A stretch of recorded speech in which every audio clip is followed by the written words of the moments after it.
Thank you for the opportunity to share my research in this lightning talk. I'm LaDora Thompson. I am trained as a muscle physiologist, but prior to becoming a muscle physiologist, I practiced as a physical therapist.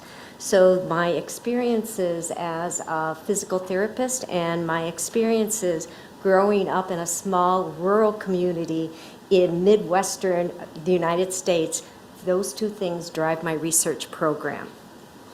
My research program over 25 some years has really focused on understanding the molecular and cellular mechanisms responsible for muscle dysfunction, why there is muscle weakness with aging, what are the key components that contribute to that dysfunction.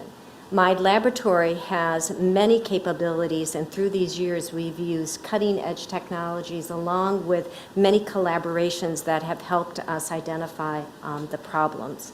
So basically in this slide we can see is that my laboratory has the ability to use animal models looking at the animal's performance all the way down to looking at the molecular signaling pathways that are in skeletal muscle.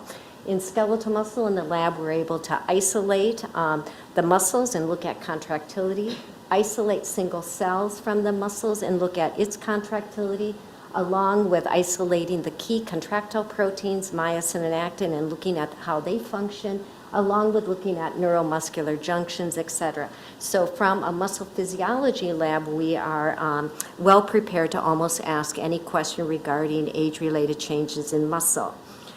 Many of our findings that we have found over these years using cross-sectional research design studies really show that there is changes in protein structure and function, that the changes in structure is due to alterations in protein-protein interactions, and those impaired interactions are actually due to altered specific, site-specific modifications of key amino acid proteins.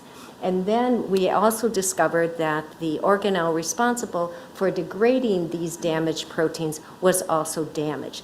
These were always done in cross-sectional design studies.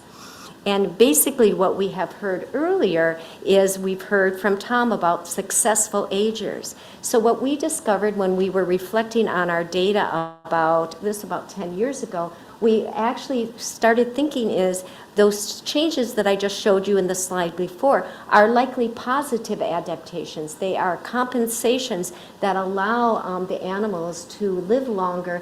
They are considered what muscles look like in successful agers or the super agers.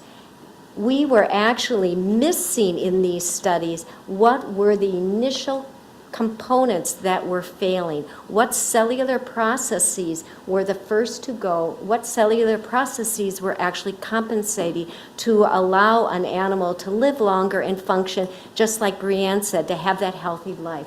Therefore, we thought about how can we identify an animal that is actually not going to be old.